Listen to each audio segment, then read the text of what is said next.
Coming up, traditional knowledge passed down through the generations. Meet a Native Hawaiian net maker, a young man committed to forest fire management, and art in the desert. Plus, tribal college students test their knowledge. I'm Malia Chavez. Join us for those interviews, plus headlines from the ICT Newscast. This program is made possible by the Corporation for Public Broadcasting, a private corporation funded by the American people. Arizona State University welcomes 3,500 indigenous students from Arizona and across the nation. It serves one of the largest populations of indigenous students among U.S. colleges and universities. We created a sense of place for tribal nations to create futures of their own making through community outreach and research, taught by world-class indigenous faculty where they see a reflection of themselves and their experiences. Find community at ASU.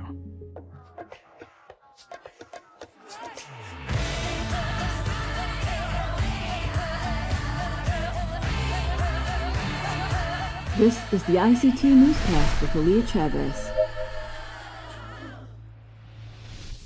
Amirawa Hopa, thank you for joining us. We start in Oklahoma, where using electronic benefits just got a little easier for tribal citizens. That's because the 1839 Cherokee Meat Company in Tahlequah is becoming a SNAP retailer. The Supplemental Nutrition Assistance Program is operated by the USDA Food and Nutrition Service.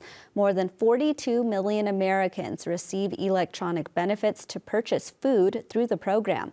In 2022, over 400,000 Oklahoma families received SNAP benefits. In a statement, Cherokee Nation Principal Chief Chuck Hoskin Jr.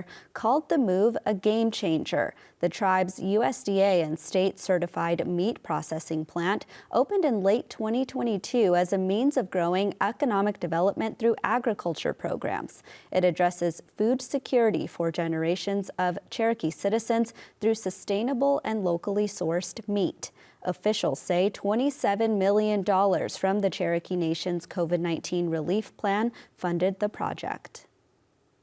Bridging the gap between Native and non-Native students was the goal of one Idaho high school club. The student-led effort joined for a day of fun and learning. Rosalind Yazzie has the story.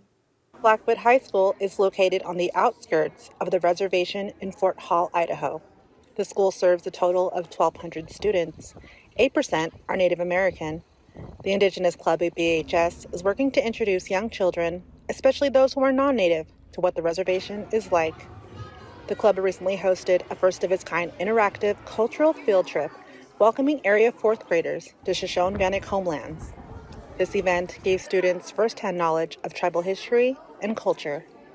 The panels were given by high school presenters, tribal elders, and leadership. Students visited the Tribal Museum and took part in many classes featuring powwow dancing, storytelling, traditional games, and crafts. President of the club, Miguel Flores, hopes this field trip will show children the everyday lives of Native people. Kids have never been here, and I'm glad that we're able to show it with them today, our true culture and our history as well. We have all of this stuff that's included in the reservation, and I honestly don't think kids knew that beforehand, which I think is a great experience for today because they get a taste of like everything that we have to offer on this reservation. Merle Smith is the club's advisor. He commended the high school students for taking charge to organize the event by seeking their own grants and sponsorships to make it happen. It makes my heart feel real good here because our Indian club here, my club officers and things, they take it upon themselves and they take that pride. And it's all about respect, what our elders have always taught us. The BHS Indigenous Club is 80 members strong. They are looking forward to sharing more of their culture at their annual powwow in May. In Fort Hall, Idaho, Rosalind Yazzie, ICT News. In Bolivia, indigenous women raced through the streets of the country's youngest city, El Alto. The 4-mile race was part of events celebrating the 38th anniversary of the small town that sits next to the country's capital city.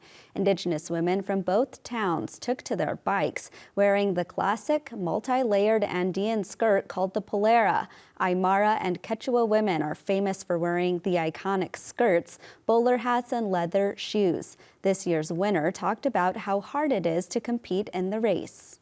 The truth is that it is very difficult to compete with the pollera, and I honestly appreciate all the women who are able to do it. Oxygen is scarce at such high altitudes, making the race all the more impressive to finish. This month, the nation's leading native classical music soprano will take to the stage to honor Indigenous people.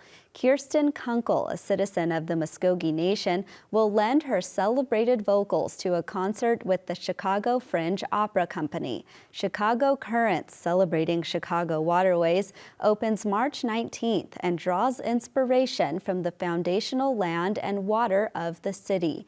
Her performance will include several songs set to the poetry of her own Native ancestor, Alex Posey, as well as songs honoring the Indigenous people of Chicago. Aside from this honor, Kunkel's recordings are also currently collected at the Library of Congress and the National Museum of the American Indian at the Smithsonian Institution. And those are the headlines for the ICT Newscast. A Hawaiian net maker keeps traditions and memories alive. That's part of the reason why First Peoples Fund has honored Charles Kealoha Leslie for his work. ICT's Shirley Sneve has this interview. I'm a Lavaia, we call it, the fisherman, and I did this all my life, like 70 plus years I've been fishing. And I started my journey in net making at 5 years old with my dad, and when he started to teach me and I was helping him. Fishing's the one thing that I always wanted to do and did all my life. And I tried different jobs, but I didn't want to do the other type of work that I did. So I just, kept going fishing. First Peoples Fund acknowledged Mr. Leslie's Hawaiian traditional net making.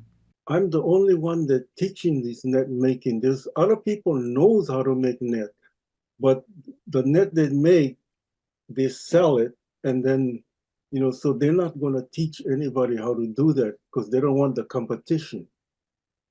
They want only them to make it. But I make my net, I sell my net, and I teach my net. I don't just keep it for myself, When we grew up with my dad, and we only made nets for us to fish with. We don't make for anybody else.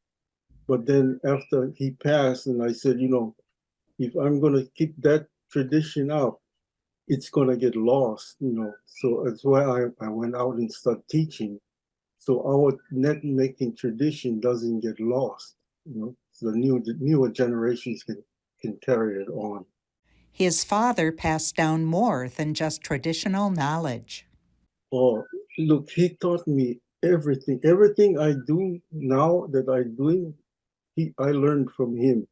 Like we had an old truck, a Model A truck, and one time we went up to the hill, and the truck was missing and all kind. And I was about 14 years old, and he told me, "Well, we're gonna go home, and tomorrow we're gonna overhaul the engine." I looked at him. I said, "Overhaul the engine? We fishermen, we're not mechanics."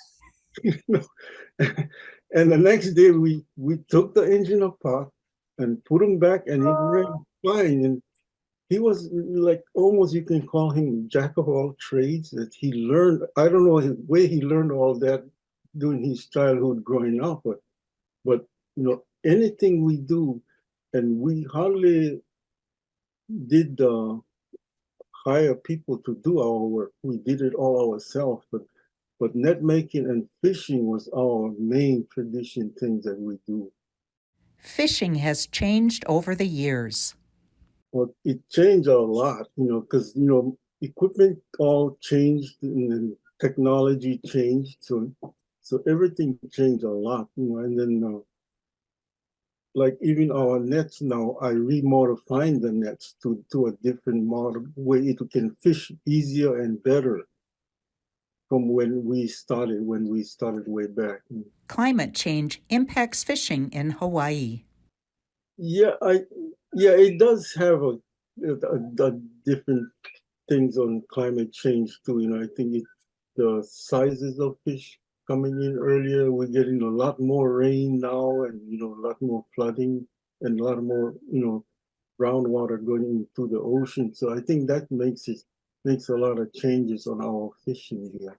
Yeah, I plan to just keep reaching out to the different islands and teaching them more about fishing and net, especially the net fishing. I'd like to get that going. And I'm in two different communities. I mean, communities down in Oahu on a different island, and I got I think between the two different groups, I think I got 41 people that's going through my class now. And my youngest is 80 years old, and my oldest is 90 years old.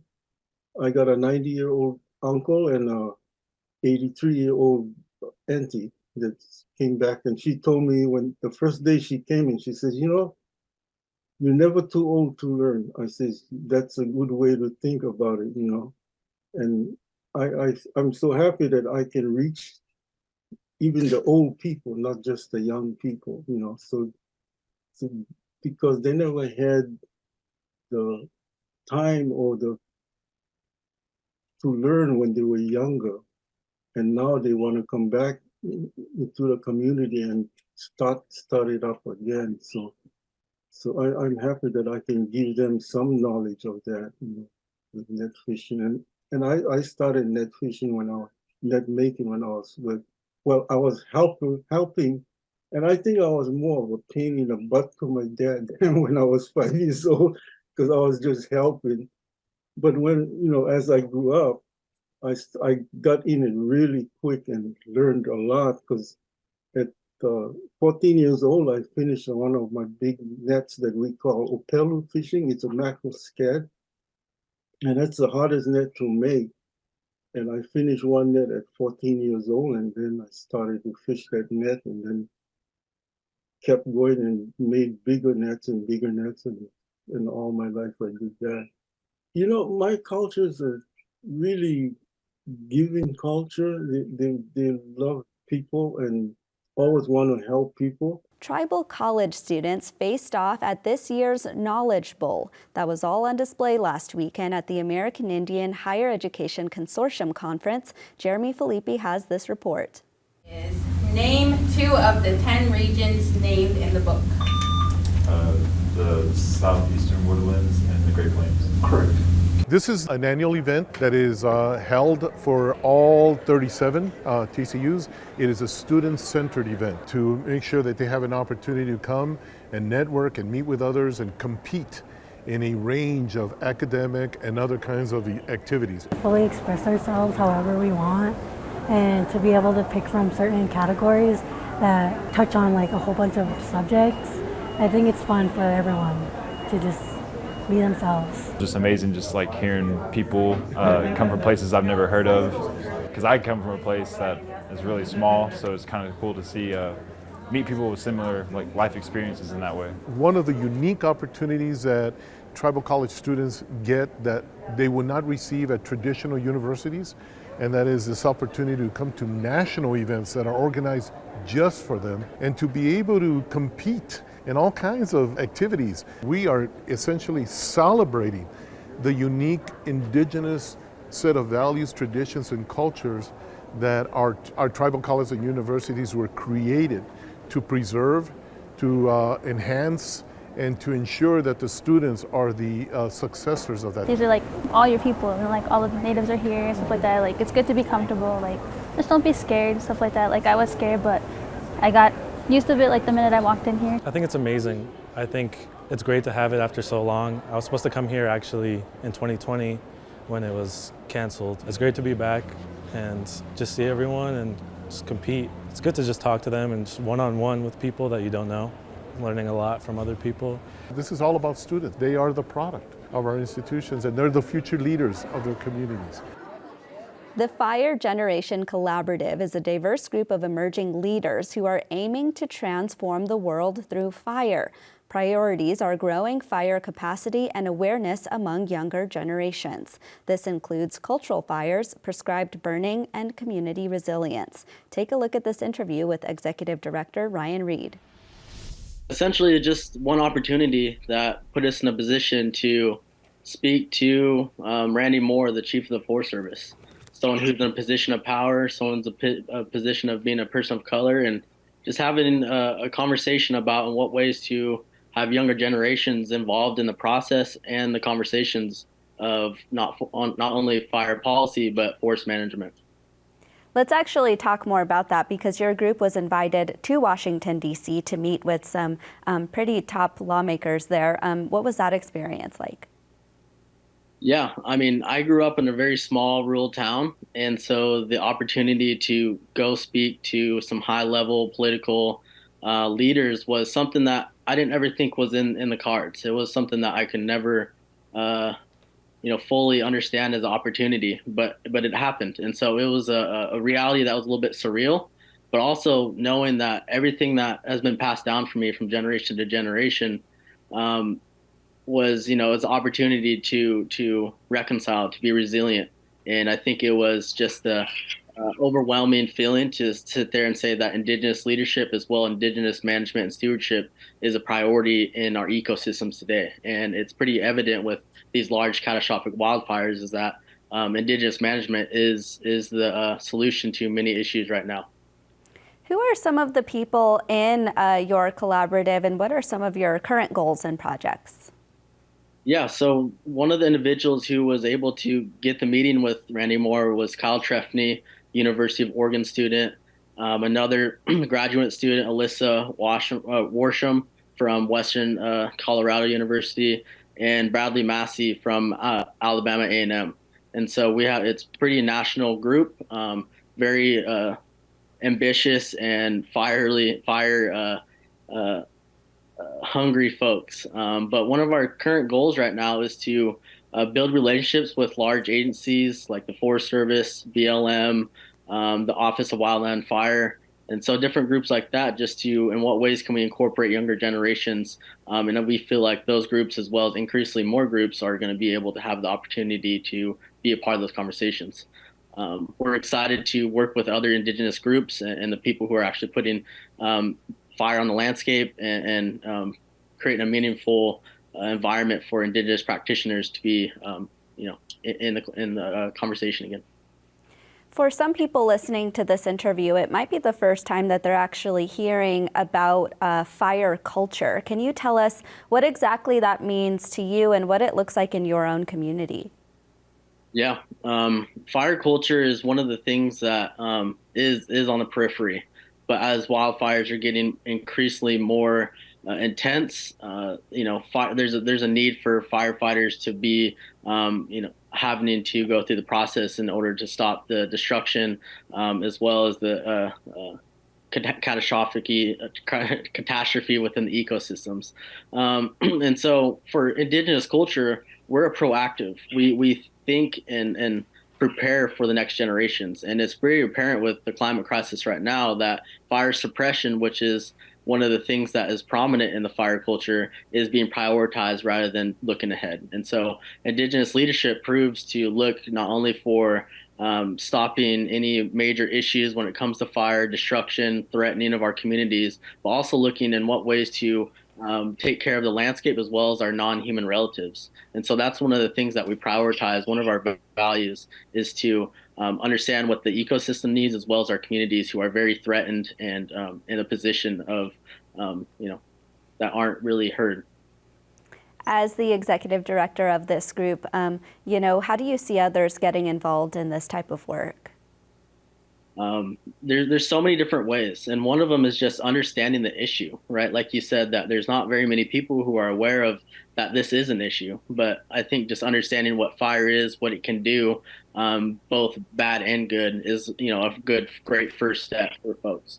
There's also policy. There's always bills going through the different avenues of the Senate or as well as the House that are very detrimental or position to elevate Indigenous leadership, but also around the workforce development that is immensely needed right now when it comes to keeping our community safe.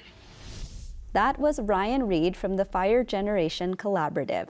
Sandra Schulman is an arts writer whose work has appeared in places like ICT, Billboard, Variety, and Rolling Stone. She joined me in the studio to tell us about a unique desert experience. Desert X is the name of a new art installation in Southern California. Yes. But tell us about it. Desert X started 6 years ago. It's a biennial art installation that was started by a woman named Susan Davis. And she lives in Palm Springs, so she started it there. But she pulled in very big name artists, but also to give, to honor the land that they were on, because the majority of the Coachella Valley, where Palm Springs is owned by the Cahuilla Band. They own almost all the property, the big businesses, beautiful parts of the desert and the parks. So the idea was to make the land a part of the art. So the installations, which are very large scale, enormous, are chosen to fit in areas of the desert to give a history or have a kind of a discussion with it or give information about the land that it sits on. Give us some more information on how an art installation like this is so important and unique. It sounds like something like this hasn't really been done before. It's very unique because of the location and because of the scale. And they were getting big name artists to put things out in the desert that are open to the public. I mean, you can go up and touch it. Some of them are immersive. You can climb upstairs, you can sit in it. So that's unusual because usually art by big name artists you're not allowed to touch. And it's out in the elements, which plays a big part. We actually had a hailstorm there 2 weeks ago. The winds come through there 70, 80 miles an hour almost every week. So things they have to take into account, the materials that they make these pieces out of. I want to actually talk about why you're here in Phoenix, and that, of course, was for the Herd Market this weekend. Tell us what stood out to you. The Herd Market, I had never been. I've been to the Herd. I actually screened a film there, a documentary I made many years ago, but I'd never been to the art market. And I was so impressed. It's so well done, beautifully done. The Herd uses all their parking lots and the courtyards, all their beautiful grounds there, and really top name artists, the same kind of people that you would see at the Santa Fe Art Market, which has been running over 100 years. And so they vet the artists very well there. Actually, these earrings were from Jane Myers, who is the producer of Prey, which was the hit movie on Hulu, but she's also a jewelry designer. I understand that one of the artists who won an award at the Herd this weekend, you made an interesting connection there. Tell us about that. Yes, I'm always looking for the thread, what ties things together in the art world and, in the world in general. And what was interesting is the winner of Best in Show at the Herd Market was a piece called Navajo Land that they took a Monopoly board that they made from scratch using materials and imagery that you would find in the Dene territory. I think they have a sheep and they had a moccasin as the play pieces, but everything was made by hand, and some out of silver. They had a turquoise nugget. That won Best in Show. And one of the best pieces at Desert X is by a Cahuilla artist, Gerald Clark, who's also a teacher. He took a Cahuilla basket and blew it up 100 feet across. And then it's made out of rice wattles, which I'd never heard of. It's a construction material. It's this tubing stuffed with rice and straw. And he coiled it like a giant basket and set it out in the desert and then put planks on top shaped like the dark designs you would see in a basket. So it's a maze. It's a game maze. And you're given cards, or you can do it on your phone. And to advance into the center of the maze, you have to answer questions about Native history. Most people do not know the answers, and they cheat, which is part of American history also. But when you get to the center, there's QR codes on the ground, and when you point your phone at them, you get a song or a story about the Cahuilla history. So it's a really lovely, immersive way to learn about it. That was arts reporter Sandra Schulman. It is one of the largest art markets in the world. The Herd Museum opened its doors last weekend in Arizona to its annual fair and market. ICT's Daniel Herrera has this report.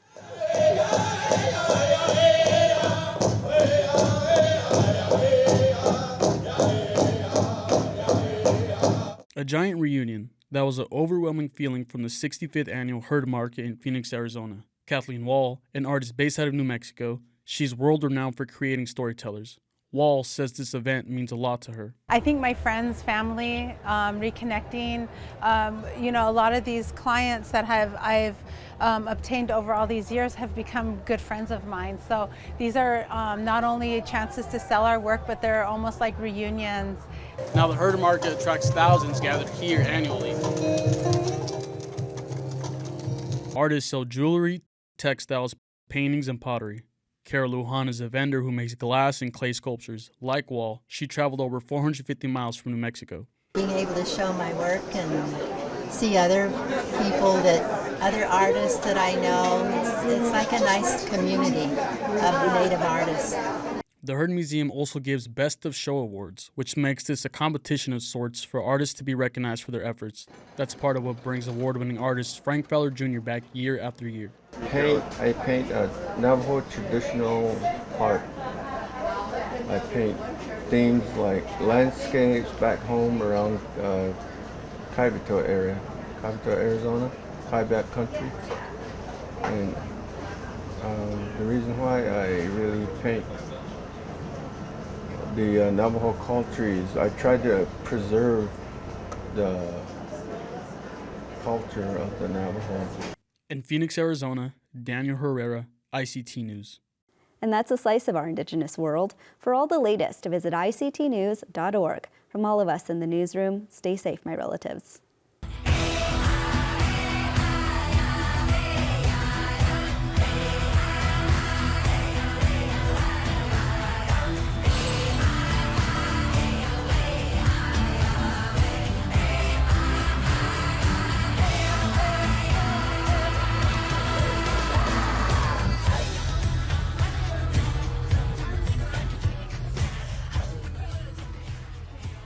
This program is made possible by the Corporation for Public Broadcasting, a private corporation funded by the American people.